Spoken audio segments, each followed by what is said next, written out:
nós vamos retomar o conteúdo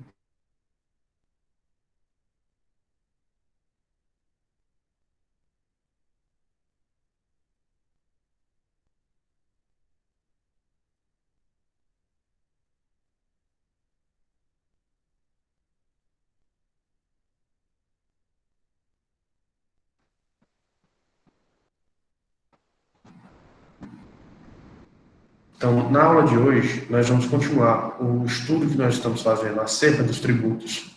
E aí nós vamos analisar hoje a natureza do tributo, né? De acordo com a legislação brasileira, o Código Tributário Nacional, a natureza do tributo ela é determinada pelo seu fato gerador. Então, a previsão que esclarece sobre a natureza do tributo está prevista lá no artigo 4º do Código Tributário Nacional.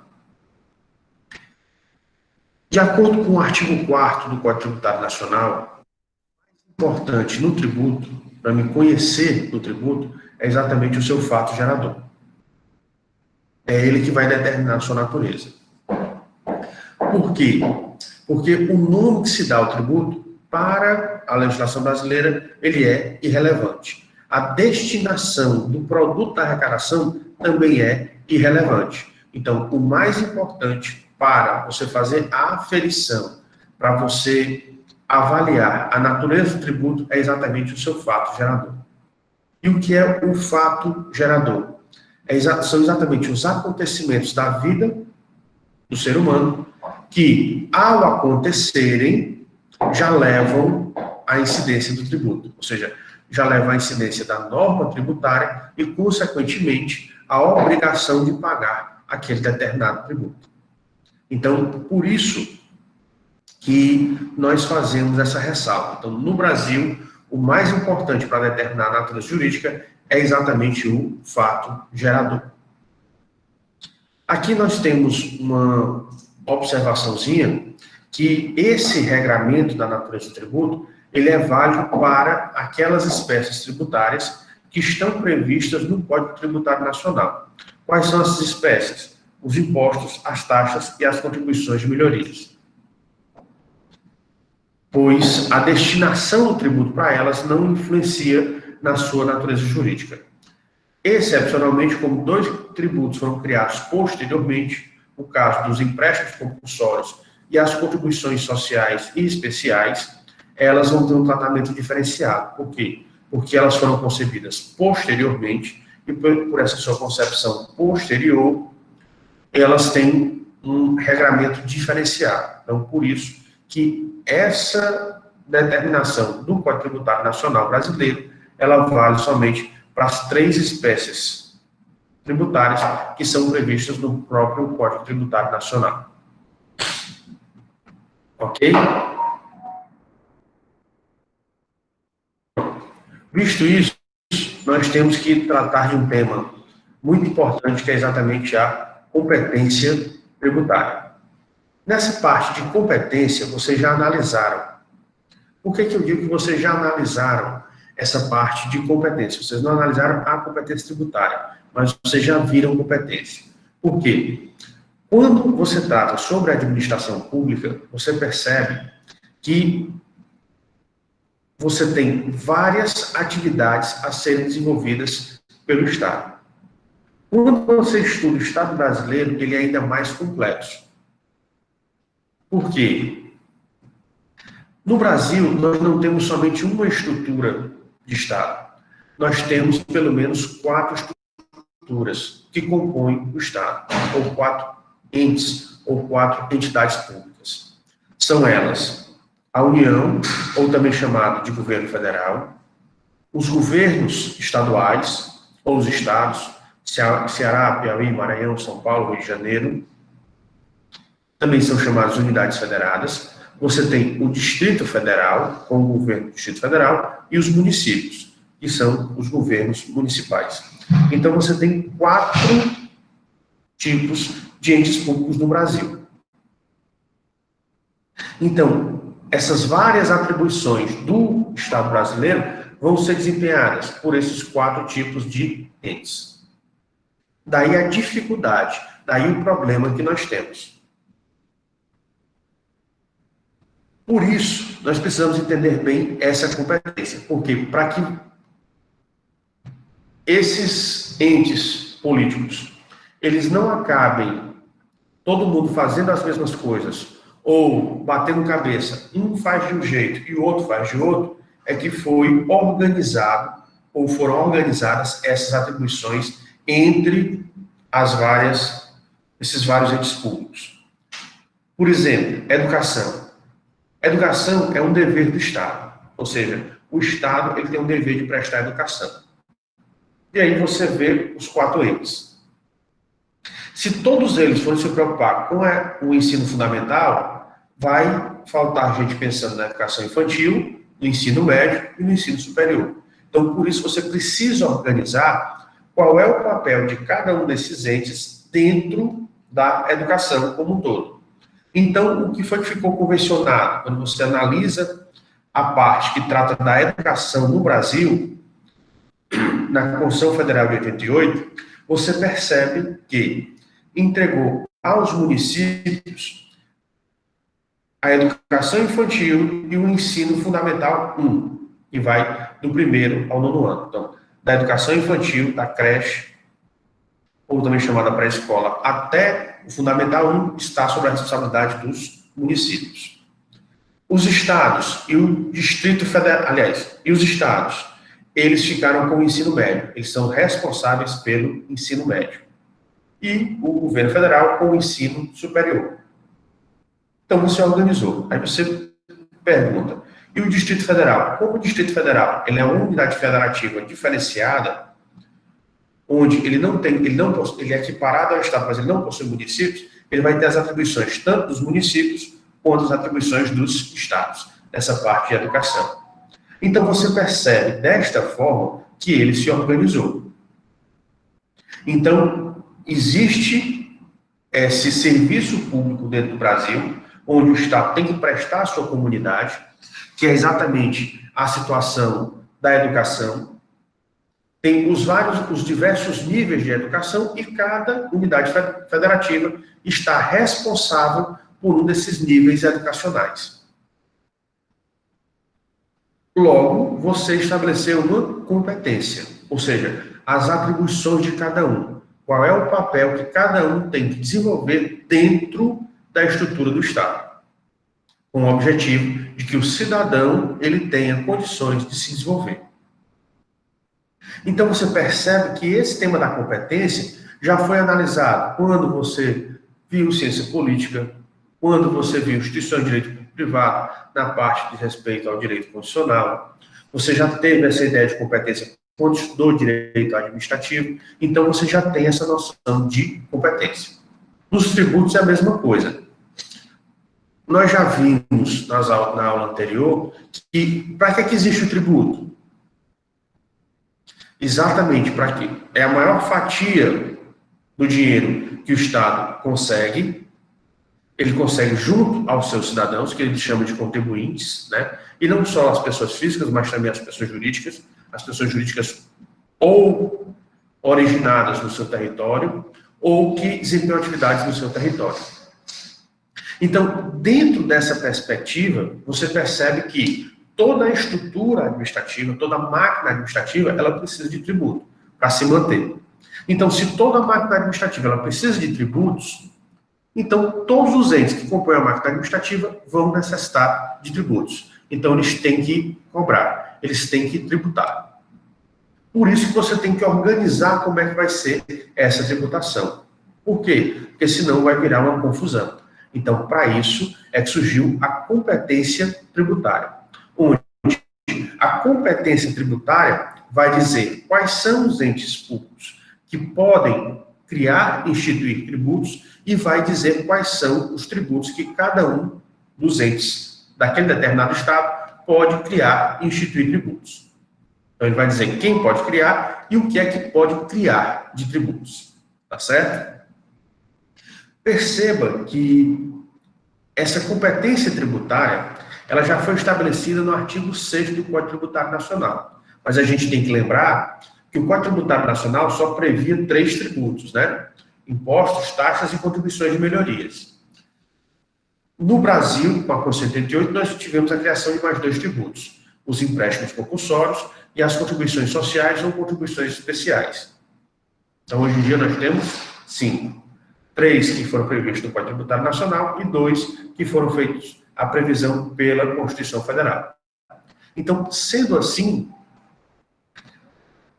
como a Constituição de 88 ela reformulou muita coisa do direito tributário, então quem estabelece a maior parte das diretrizes sobre a competência é exatamente a Constituição. É tanto que a própria Constituição Federal de 88, ela faz a distribuição dos tributos para cada um dos entes.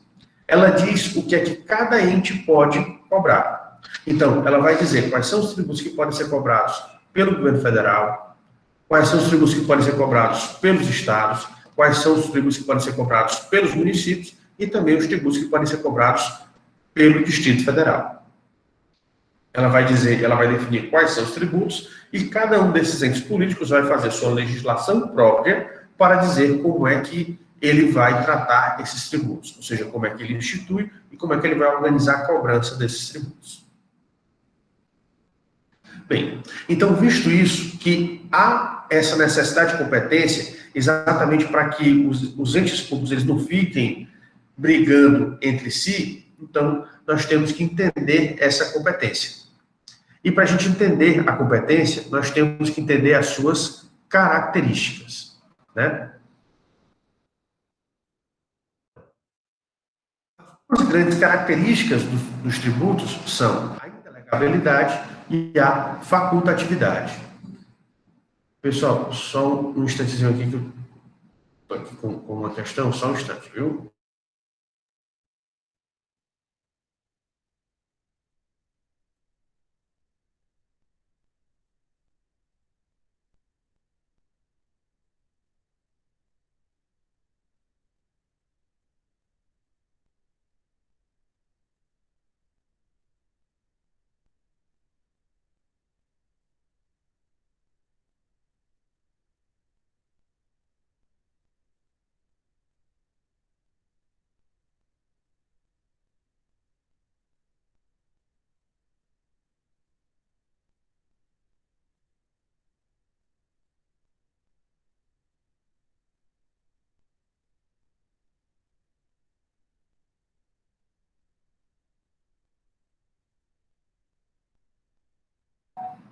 Eu queria só pedir a vocês aqui, só um espaço aqui. Eu tive um problema aqui no ambiente virtual, não sei se foi internet, alguma coisa assim, que eu fui retirado eu saí da reunião e retornei. E aí eu perdi aqui o chat. Eu não sei se eu perdi tudo do chat. Então, por favor, registre a presença de vocês de novo. Eu volto a falar. Por gentileza, registrem a presença de vocês novamente. Tá certo? Ok, obrigado, Cauana. E eu peço aos demais que registrem a presença novamente, porque, infelizmente, aqui eu perdi o chat passado, tá bom? Vou fazer a apresentação de novo aqui do... Obrigado. Agradeço a vocês aí que estão registrando, tá bom?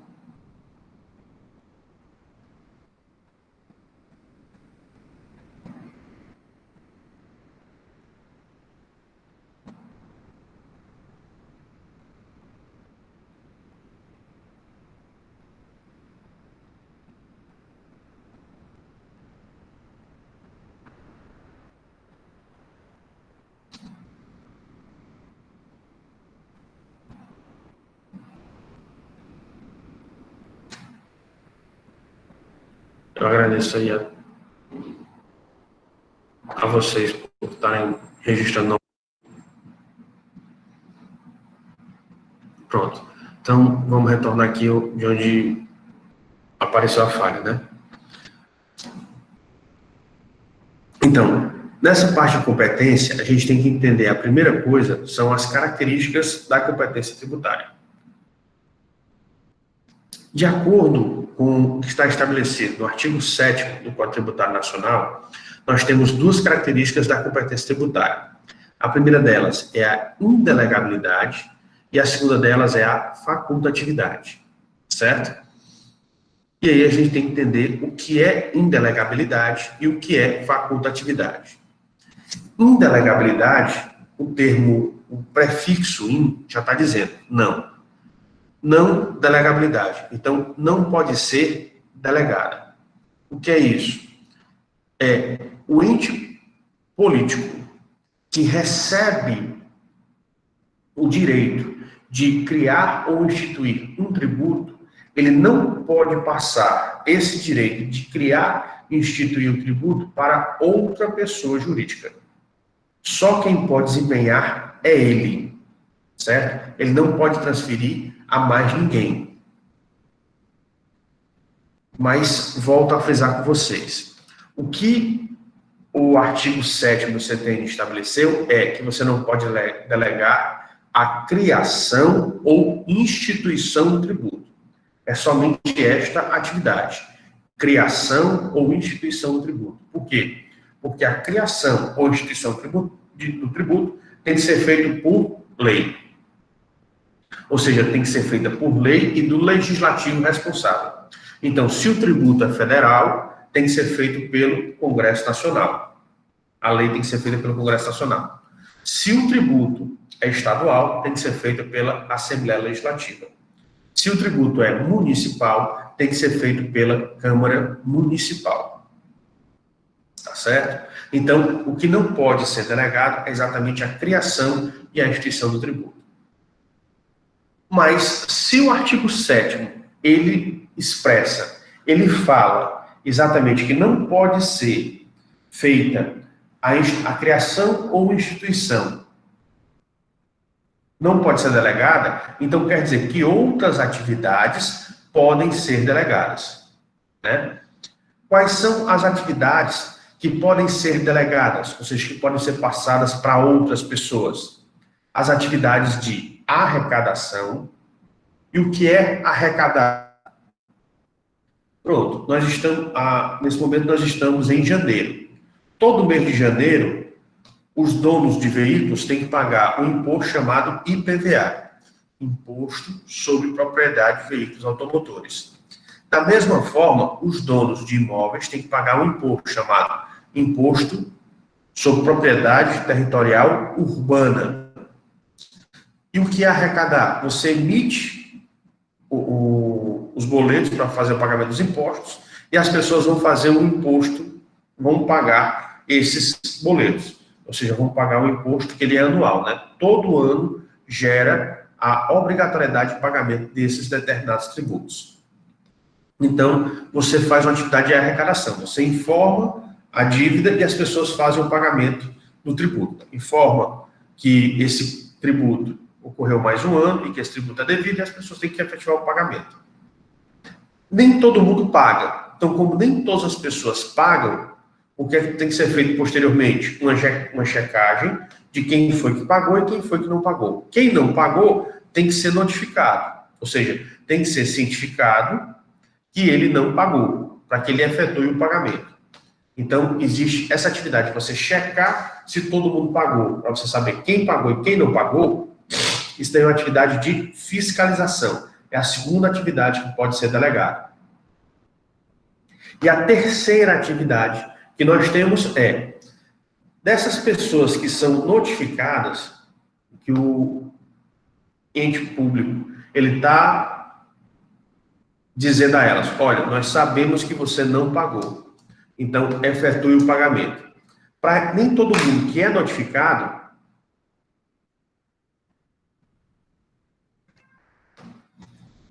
vai efetivamente fazer o pagamento. Então, como nem todos fazem o pagamento no tempo devido, ou mesmo após a notificação, o Estado ele vai ter que utilizar a coação. E aí o que acontece? Vai entrar com um processo chamado processo de execução fiscal, para obrigar essas pessoas a pagarem o tributo. E aí é a outra atividade, que é a atividade de execução. Então, na atividade tributária, nós temos principalmente 4 atividades. A primeira, que é a criação e instituição. A segunda, que é a de arrecadação. A terceira, que é de fiscalização. e a quarta, que é a de execução. Nós temos essas 4 atividades. Essas 4 atividades, elas não são obrigatórias de indelegabilidade. A única que é indelegável é a de criação ou instituição. Ou seja, se a única que é indelegável é a de criação ou instituição, logo podem ser delegadas as de arrecadação, a de fiscalização e a de execução. Se vocês quiserem aprofundar um pouquinho mais, ou ter melhor na mente de vocês essa diferenciação, nós sugerimos que você analise como é que é a tributação do ITR. ITR é Imposto sobre Propriedade Territorial Rural. É o imposto que compete à União, ou seja, competência do governo federal. Então, seria bom que vocês analisassem a figura do ITR, tá certo? Por quê? Porque no ITR tem uma particularidade. Quem faz a fiscalização e a arrecadação deles é uma outra estrutura, mas eu não vou dizer para vocês, porque eu queria deixar exatamente isso daí para quem quisesse aprofundar sobre a matéria, que pudesse analisar isso daí, tá certo? Pronto. A situação que nós temos é exatamente da facultatividade.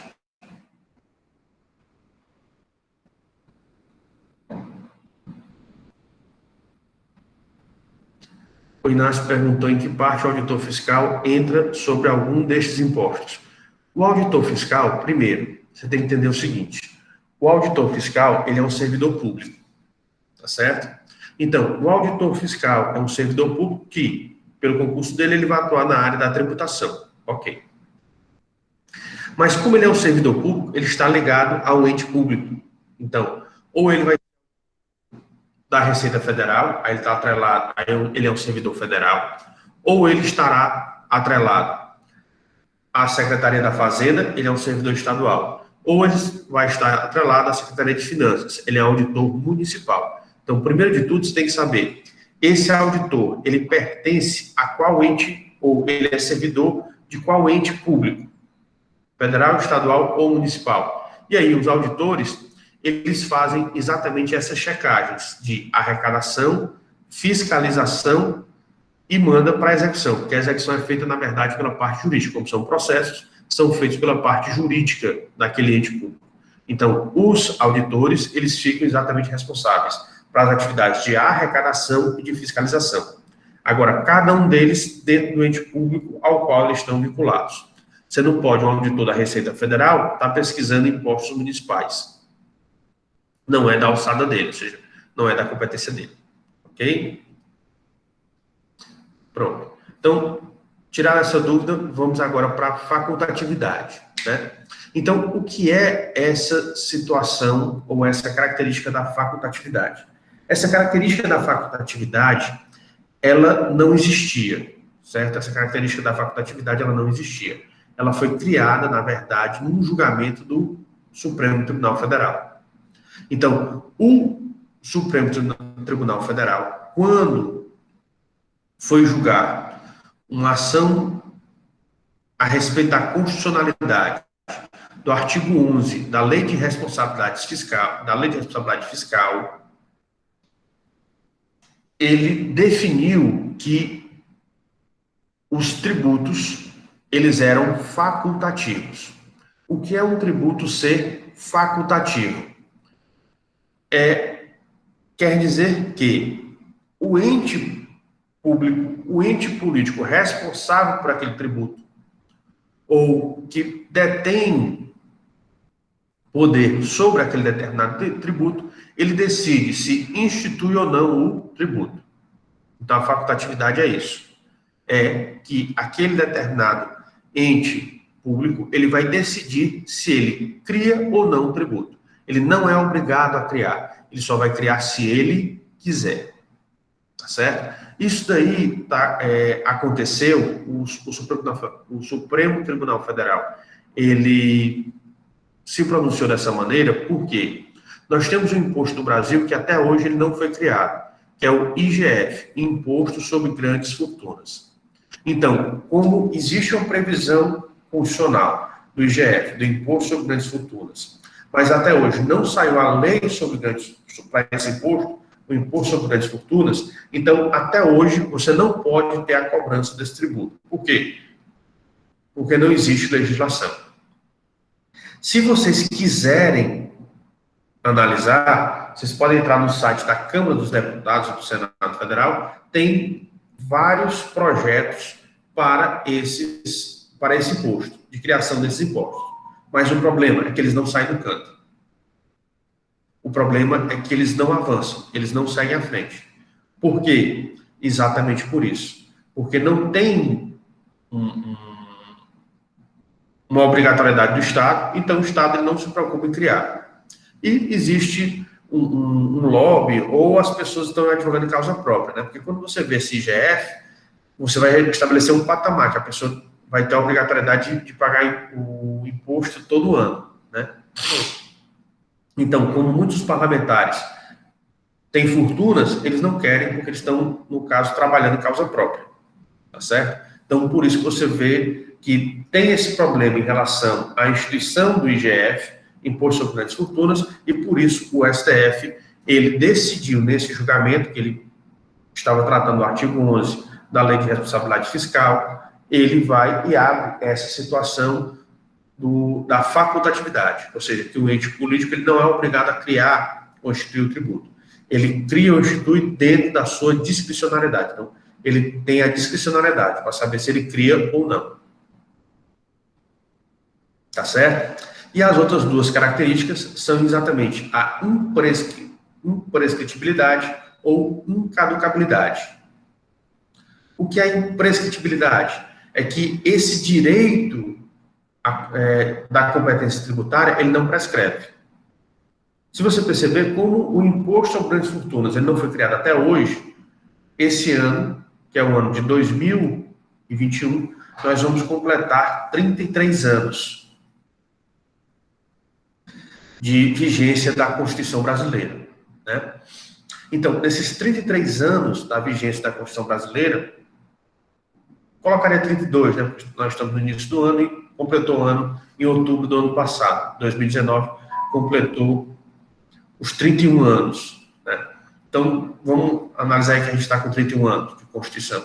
Nesses 31 anos de Constituição, é muito tempo. E nesses 31 anos, ainda não se instituiu esse imposto sobre grandes fortunas. Então, passou esse tempo todo e o Estado brasileiro ainda continua com o direito de criar esse tributo, que é o IGF. Então, nós temos... Por que isso aí acontece? Pela imprescritibilidade, ou seja, o direito de criar o tributo, ele não prescreve. E a incaducabilidade. A incaducabilidade é que esse direito ele não decai, ou seja, ele nem prescreve e nem decai, ou seja, ele não se perde com o tempo. Tá certo? Então, foi uma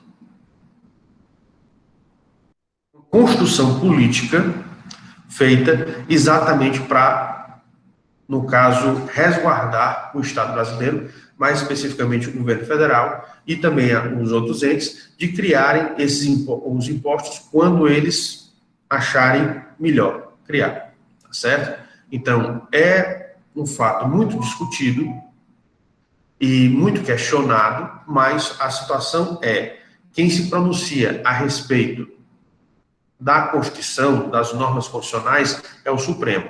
E uma vez que o Supremo decide, todos têm que obedecer. Então, por mais que muitas pessoas não concordem, ou que você não concorde com esse entendimento, acho que o entendimento está equivocado, é o entendimento que está valendo atualmente, porque foi o entendimento estabelecido pela Corte Constitucional Brasileira e que estabelece que todos têm que obedecer esse entendimento que eles firmaram nesse julgamento. Tá certo? Visto isso, nós vamos analisar as espécies de competências tributárias. Nós vamos aí analisar qual é a competência para quê de cada um dos entes públicos. Tá certo? Então, vamos analisar aí as competências de cada um. Tá certo? O primeiro tipo de competência tributária que nós temos é a competência privativa, ou também chamada de exclusiva. E o que é essa competência privativa ou exclusiva? É aquela competência onde só o ente pode tratar desse tributo. Então, somente o ente pode tratar desse tributo específico. E aí nós temos competência para instituir impostos.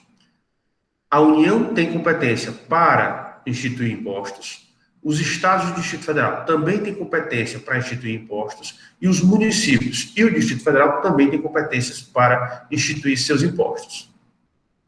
Você percebe, os impostos que podem ser criados pela União estão previstos no artigo 153 da Constituição Federal. E aí, a gente colocou essa ressalva aqui, né? Essa competência, ou seja, esse elenco, as espécies de impostos que a União ela pode criar, esse elenco aí, ele não é um elenco exaustivo. Ele é um elenco exemplificativo, ou seja, não são somente esses impostos que a União pode criar. Existem ainda impostos excepcionais que a União ela pode criar posteriormente, tá certo? Então, por isso que a gente diz que esse rol ele não é exaustivo, porque admite outros excepcionais. No caso dos estados e dos municípios, você vê que os impostos que podem ser criados ou instituídos pelos estados estão previstos no artigo 155 da Constituição Federal e dos municípios estão previstos no artigo 156 da Constituição Federal. Nos dois casos, esse rol, ou seja, esse elenco de impostos, eles são exaustivos. O que quer dizer isso? Não podem ser criados outros impostos além desses. Então, os únicos impostos que os estados podem criar são o ITCD, o Imposto sobre Transmissões, Causa-Mortes ou Doações, impostos oriundos de herança ou doações, o ICMS, o Imposto sobre Circulação de Mercadorias e Serviços, não são todos os serviços, certo? São alguns serviços que são elencados na lei do ICMS, e o IPVA é o Imposto sobre Propriedade de Veículos Automotores. Então, os estados e o Distrito Federal, no que diz respeito à competência estadual deles, eles só podem criar esses três tipos de impostos. Os municípios, os impostos que eles podem criar estão previstos lá no artigo 156 da Constituição, e também é exaustivo. Então, eles só podem criar o IPTU, que é o Imposto sobre Propriedade Territorial Urbana, o ITBI, o Imposto sobre Transmissão de Bens Intervivos, e o ISS, o Imposto sobre Serviços. Então, eles só podem criar esses três tipos de impostos. Eles não podem criar além disso. Diferentemente da União, que admite um imposto excepcional, ele pode criar esses outros impostos, né? O II é o Imposto sobre Importações, IE, Imposto sobre Exportações. O IR é o conhecido, né? Todo o mês de abril se fala muito sobre ele, Imposto de Renda. IPI, Imposto sobre Propriedades Industriais. IOF, Imposto sobre Operações Financeiras. ITR, Imposto sobre Propriedades Territoriais Rurais. E o IGF é o Imposto sobre Grandes Fortunas. Desses vários impostos que foram elencados, o único que ainda não foi legislado, ou seja, que ainda não foi instituído, por ainda não ter lei específica sobre ele, é exatamente o IGF, o Imposto sobre Grandes Fortunas. Os empréstimos compulsórios. Então, a Constituição Federal, ela abriu exceção e criou os empréstimos compulsórios, e eles estão previstos no artigo 148 da Constituição Federal. Mas, se você perceber, só quem pode instituir imposto só quem pode instituir os empréstimos compulsórios, de acordo com o artigo 148 da Constituição Federal Brasileira de 1988, é a União. As contribuições especiais é diferente, né? Porque podem ser estabelecidas, podem ser criadas, podem ser instituídas contribuições especiais por parte da União, por parte dos estados e por parte dos municípios. Então, os três entes podem criar contribuições especiais. A União, existe a previsão no caput do artigo 149 da Constituição e no parágrafo 1º do artigo 149 da Constituição. Já no caso da criação por parte dos estados e dos municípios, é no parágrafo 1º do artigo 149 da Constituição Federal. Certo? Então, esses são aqueles impostos que têm competência privativa, ou seja, que somente esses entes podem criar esses impostos, não podem ser criados por mais nenhum outro. Professor, Pode perguntar. como eu tenho alguma dúvida sobre empréstimo compulsório, na pesquisa que eu fiz aqui, mostra-lhe que é um empréstimo tipo obrigatório, né? Ou seja, o cidadão é obrigado a emprestar dinheiro ao poder público. Mas tipo, nesse empréstimo ocorre taxa de juros. Quando o Estado, ao devolver a quantia ao cidadão, vai pagar a taxa de juros, não? Olha, em relação ao empréstimo compulsório, você viu aí que todo empréstimo compulsório, quando ele vai ser criado, ele é instituído por lei. Primeiro, o poder público, ele pode instituir empréstimo compulsório quando ele quiser? Não. Só naqueles casos expressamente previstos na Constituição. E aí eu não vou falar desses casos agora, por quê? Porque nós vamos estudar essas espécies tributárias posteriormente, tá certo? Mas ele só pode instituir naqueles casos previstos na Constituição. E sempre que ele for instituir algum empréstimo compulsório, ele obrigatoriamente tem que fazer a legislação.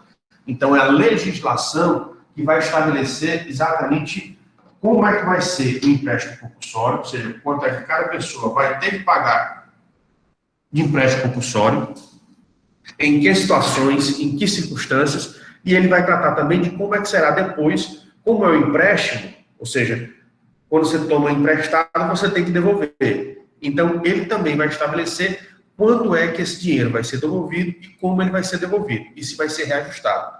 Então, tudo isso vai ficar estabelecido dentro da legislação específica. Certo. Ok? Ok. Mais alguma dúvida?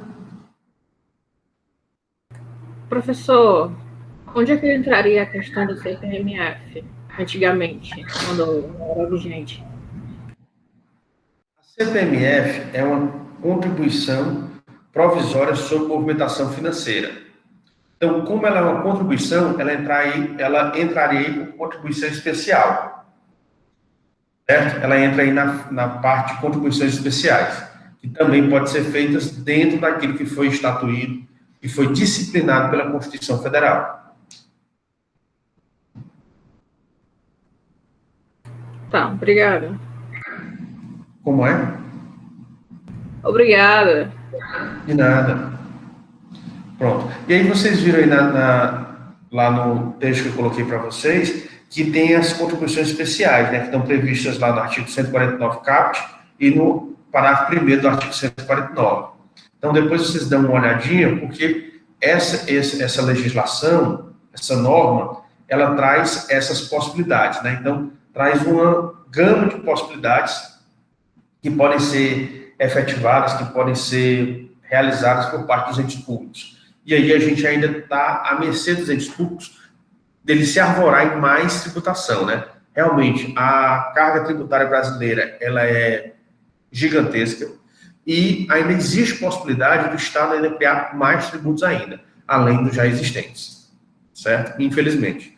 O que, na verdade, nós temos no Brasil, o grande problema é o problema da corrupção e o problema do gerenciamento desse valor. Porque se fosse bem administrado, o dinheiro iria sobrar e aí o Estado ele poderia diminuir o valor que é cobrado dos contribuintes. Tá certo?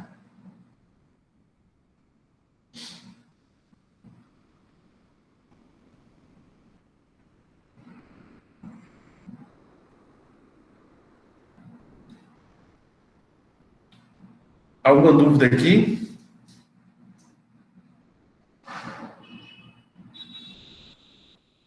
Acho que não. Ok, tá certo. Então, vamos lá.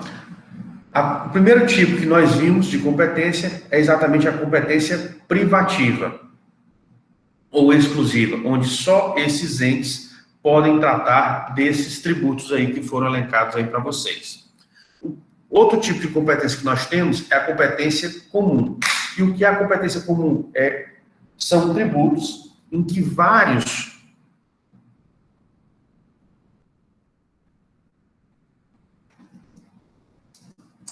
entes públicos podem instituir, tá certo? Então, são tributos que vários entes públicos, eles podem instituir.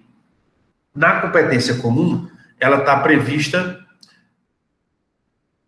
lá no artigo 145, incisos 2 e 3 da Constituição Federal, né?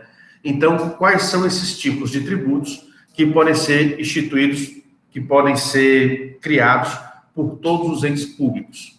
São as taxas e as contribuições de melhoria. Taxas e contribuições de melhoria. Estão previstos no artigo 145, incisos 2 e 3 da Constituição Federal. Só para que vocês entendam, né? E aí, vocês não fiquem confusos em relação a isso. Taxa. Quando você vai pedir uma certidão em um órgão público, aquele órgão público ele pode lhe cobrar uma taxa. É o valor do papel, da impressão. Seria um valor por estar lhe fornecendo aquela determinada documentação. Então, quando ele cobra o valor que foi instituído, que foi estabelecido, tudo de acordo com os regramentos de direito tributário, o que você está pagando é uma taxa. Essa taxa de expedição de certidão ou expedição de documentações, elas podem ser estabelecidas pelo governo federal, pelos governos estaduais, pelo governo do Distrito Federal e pelos governos municipais. Então, cada um estabelece a sua taxa. Veja bem, a taxa que foi estabelecida para o governo federal vale para os estados? Não. Vale para os municípios? Também não. A taxa que foi estabelecida para o governo federal só vale para o governo federal. A taxa que foi estabelecida para os governos estaduais só vale para os governos estaduais. Não, você não pode instituir taxa uns pelos outros. Então, cada um estipula a sua taxa. Ou seja, quais são as taxas que ele criou, porque taxa pode ser criada em vários casos, não somente um caso. Eu coloquei aqui um exemplo para vocês de um caso, mas podem existir outros. Exemplo. Quem mora em edifícios,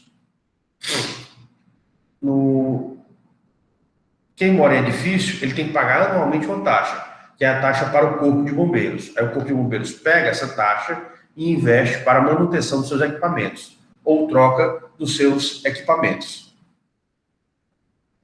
Tá certo? Então, você tem exatamente essas possibilidades. Então, a competência comum, ela diz isso, que os entes públicos eles podem estabelecer taxas e contribuições de melhoria. Agora, as taxas, ele vai dizer em que situações ele vai criar as taxas e nessas situações em que eles criam as taxas, como é que vai ser a sua efetivação, arrecadação, fiscalização e execução. Tá certo? Então, ele diz quais são as taxas que vão cobrar e como ele vai efetivar essa cobrança. Ele não delega uns para os outros. Então, cada um estabelece a sua. Logo, o Estado só pode estabelecer para o Estado. Ele não pode mandar nas taxas da União e nem nas taxas do município. E vice-versa. Nenhum pode mandar nas taxas do outro. As contribuições de melhoria nós vamos analisar posteriormente, que é pelas obras que são feitas pela administração pública. Agora, se a obra é feita pelo governo federal, só quem pode instituir contribuição de melhoria é o governo federal. Se a obra é feita pelo Estado, no Estado do Ceará, só quem pode instituir contribuição de melhoria é o Estado do Ceará. E se a obra é feita pela Prefeitura, só quem pode estabelecer essa contribuição de melhoria é a Prefeitura. Então, quer dizer isso. Cada um pode instituir taxas e contribuições de melhoria, mas cada um é responsável pelos seus fatos ou pelas suas competências. Um não pode interferir na competência do outro. Há outro tipo de competência, é a chamada competência residual. E o que é uma competência residual? O que é um resíduo? Resíduo é aquilo que sobra, né? Então, resíduo é aquilo que sobra. Então, na parte tributária, existe competência residual? Existe. Em matéria tributária, existe competência residual. A quem pertence a competência residual? Essa competência para estabelecer esses novos impostos com essas novas contribuições. Então, as competências, em competência tributária existe competência residual, ou seja, de criar novos impostos residuais ou novas contribuições residuais, mas essa competência, inclusive, ela já foi prevista pela Constituição Federal de 88, aqui no Brasil. Ela está prevista em relação aos impostos, no artigo 154, inciso 1 da Constituição Federal, onde delega esse imposto residual, ou seja, esse imposto residual pode ser criado, mas só pode ser criado pela União. Então, só quem tem competência para criar imposto residual é a União. Como também essa contribuição residual, ela também foi prevista na Constituição de 88, mais especificamente no parágrafo 4º do artigo 195 da Constituição de 88, onde quem também pode estabelecer essa contribuição residual também é a União. Então, só quem tem competência residual no Brasil é exatamente a União. Por isso que quando nós falamos naquele rol de impostos que pudessem ser estabelecidos pela União, esse rol ele era meramente exemplificativo. Ele não era exaustivo. Por quê? Porque, além daqueles impostos, a União ela ainda pode estabelecer o chamado imposto residual. Tá certo? Além de você ter os impostos residuais, você também tem a competência extraordinária, ou seja, em situações excepcionais, podem ser criados novos impostos. Mas impostos por questões excepcionais, ou seja, que fogem à normalidade. E nesse caso, em caso de guerra, em caso de necessidade de investimento no país, então, esses impostos extraordinários estão previstos lá no artigo 154, inciso 2 da Constituição Federal. Também, só quem pode criar impostos extraordinários no Brasil é o governo federal, ou seja, é a União, tá certo? E, por fim, nós temos uma competência cumulativa, que é exatamente no caso do artigo 147 da Constituição Federal, onde você tem o caso do Distrito Federal e dos territórios, onde há uma competência cumulativa.